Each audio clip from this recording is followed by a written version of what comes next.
ఆరోగ్యాభిలాషులందరికీ నా హృదయపూర్వక నమస్కారములు.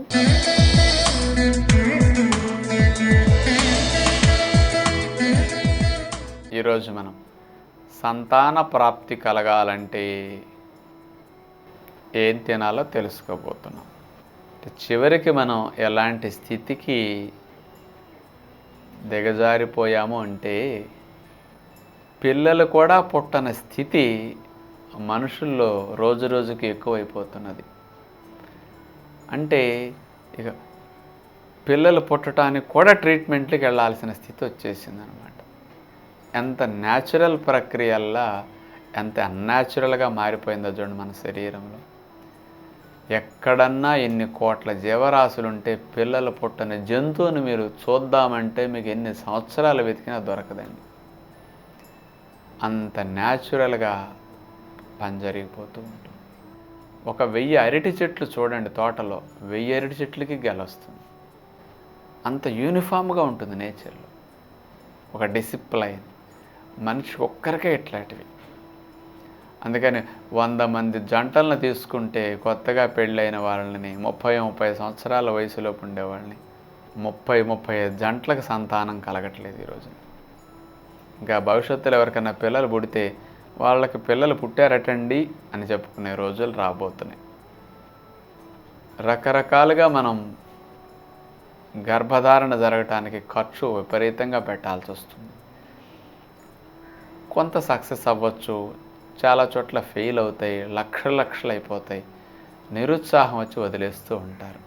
కొంతమందికి అయితే లోపాలు ఉన్నాయి అంటారు, ఆ లోపాలు రెక్టిఫై కావు. కొంతమందికి ఏ లోపాలు లేవు కానీ ఎందుకు పుట్టట్లో తెలియట్లేదు అంటారు. కానీ ఇట్లా మీ సమస్య ఏదైనా ఇంతకాలం పాటు మీరందరూ పిల్లలు పుట్టకపోతే ఫస్ట్ మేము చెప్పే వాటికి ఏం అవకాశం ఇవ్వరు. ముందు ఆల్రెడీ అన్ని చోట్లకి తిరగటం, వైద్యాలన్నీ డబ్బులు అయిపోవటం కూడా అయిపోయి ఉంటుంది మీకు ఆల్రెడీ. ఇక ఇప్పుడన్నా కాస్త ఇట్లాంటిది ట్రై చేయండి. ఇంతకు ముందు వరకు మీరు అందరికీ డాక్టర్లకి మందులకి అవకాశం ఇచ్చారు. వాళ్ళందరినీ తప్పని వాళ్ళందరిని వదిలేసి నాకు ఇవ్వండి అని నేను అంటలా. మంచి ఆహారానికి ఇవ్వండి. మనందరికీ అలాంటి సమస్యలు రావటానికి మంచి ఆహారం తినకపోవటమే కారణం. మరి మంచి ఆహారం తినే ప్రయత్నం మనం చేస్తే హార్మోన్స్ ఎంత చక్కగా బ్యాలెన్స్ అవుతాయి. అందుకని ఇక్కడి నుంచి మీరు మారాల్సింది మంచి ఆహారానికి అవకాశం ఇచ్చి ఏం తినాలి అంటే 70% న్యాచురల్ ఫుడ్ తినండి. ప్రకృతి ప్రసాదించిన ఆహారం 70% తినండి. 30% ఉడికిన ఆహారం తినండి మీకు ఇష్టమైంది. కానీ 70% ఆహారం రుచికి పక్కన పెట్టి ఆరోగ్యాన్ని, పిల్లలు పుట్టాలనే లక్ష్యం పెట్టుకుని నోరు కట్టుకుని అడ్జస్ట్ అయ్యి ప్రకృతి ప్రసాదించిన సూర్యుడి చేత వండబడిన ఆహారం తినండి. అది ఎలా తినాలి?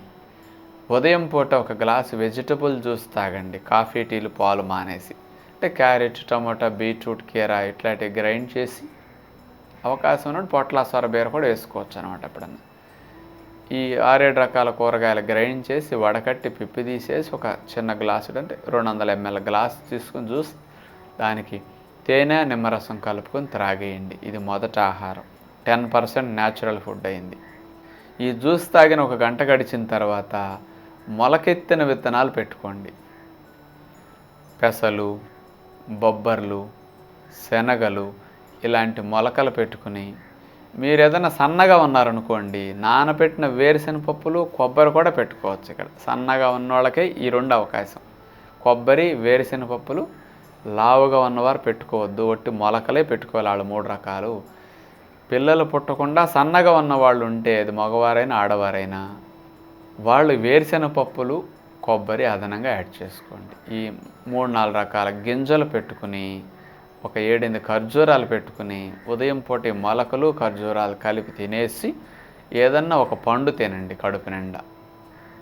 మీకు పొట్టకి ఎంతవరకు నింపితే సంతృప్తి కలుగుతుందో అంత నింపేసేయండి. ఇది మంచిది.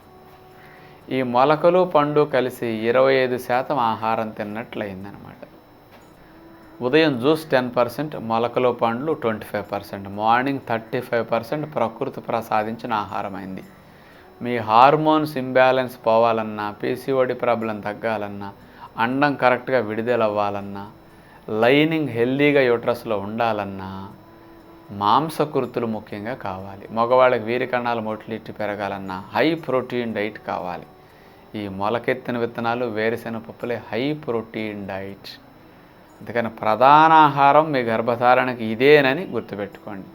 ఇంకా వేరే ఇడ్లీ దోశలకి మీరు పిల్లలు పుట్టేదాకా దోశలు ఇడ్లీలు ఉదయం తినకండి. కావాలంటే మధ్యాహ్నం పూట అన్నం మానేసి, పుల్కాలు మానేసి అక్కడ తినేసేయండి దోశలు, పూరీలు.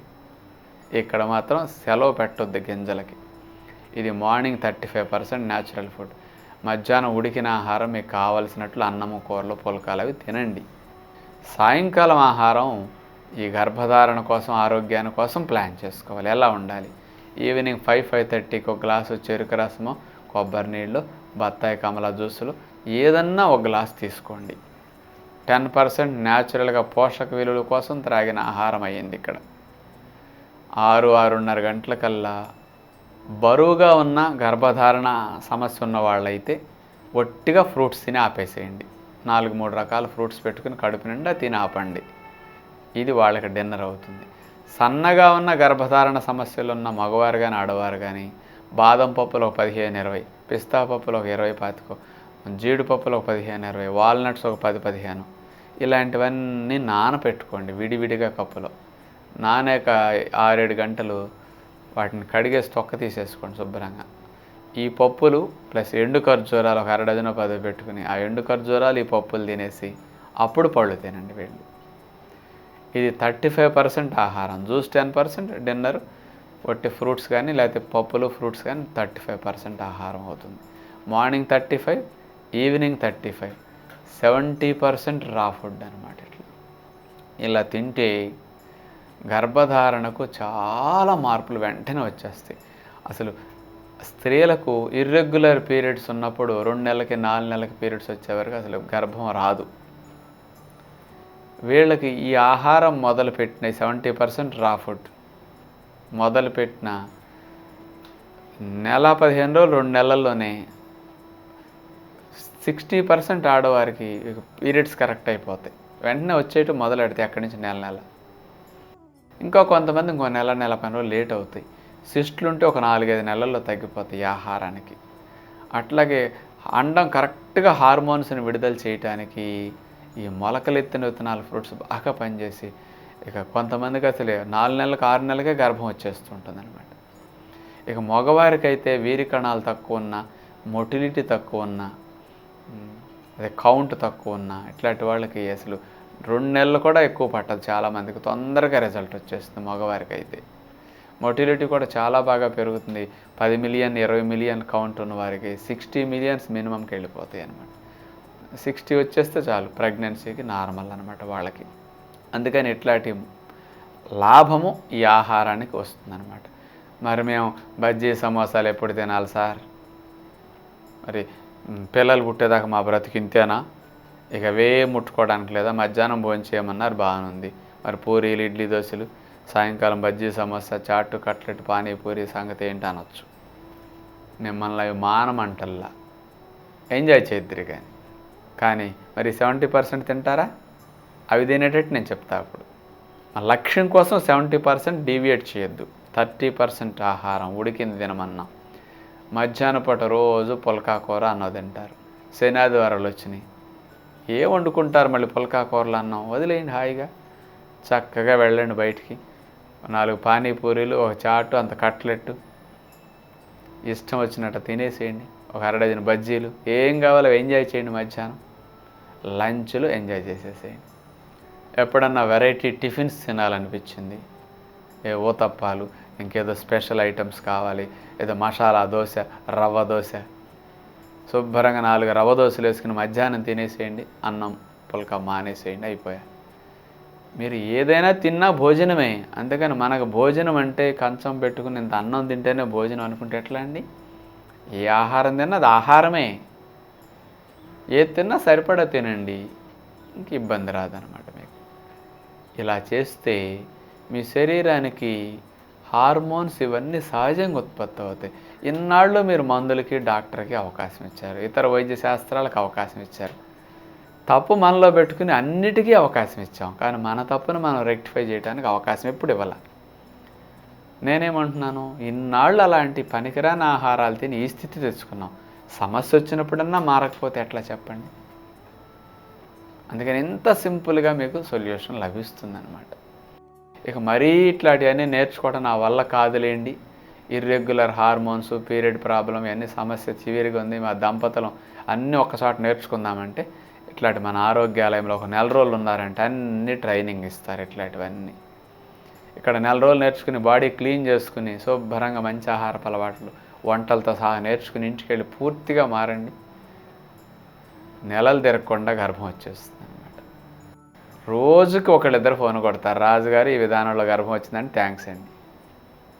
అంత సింపుల్ విషయం, ఖర్చు లేకుండా సంతాన ప్రాప్తి, ఆరోగ్యకరమైన సంతానం కలగటానికి ఇది ఒక మంచి సదవకాశం అనమాట. ఇలా మీరు ఉపయోగించుకుంటారని ఆశిస్తూ తదుపరి కార్యక్రమంలో మళ్ళా కలుసుకుందాం. అందరికీ సెలవు. నమస్కారం.